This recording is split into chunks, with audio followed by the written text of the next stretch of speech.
Ratu Zenobia, yang juga dikenal sebagai Zenobia dari Palmyra, adalah seorang penguasa yang mengemuka pada abad ke-3 Masehi. Dia memerintah wilayah Palmyra yang meliputi bagian timur Laut Tengah, yang saat itu merupakan bagian dari Kekaisaran Romawi. Dia menikah dengan Septimius Odaenathus, seorang pangeran Palmyra yang telah mendapatkan kekayaan dan pengaruh melalui keterlibatannya dalam urusan Romawi.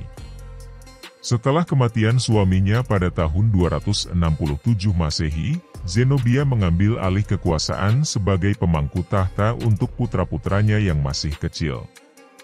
Zenobia adalah seorang penguasa yang cerdas dan terdidik. Dia menganut agama Neoplatonis dan dikenal sebagai pendukung seni dan budaya.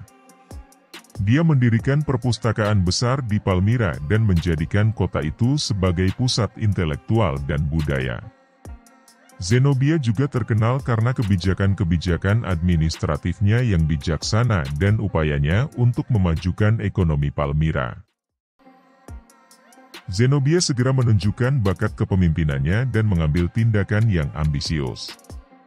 Dia memperluas wilayah kekuasaannya melalui kampanye militer yang berhasil menaklukkan provinsi-provinsi Romawi di timur seperti Mesopotamia, Suriah, dan Mesir.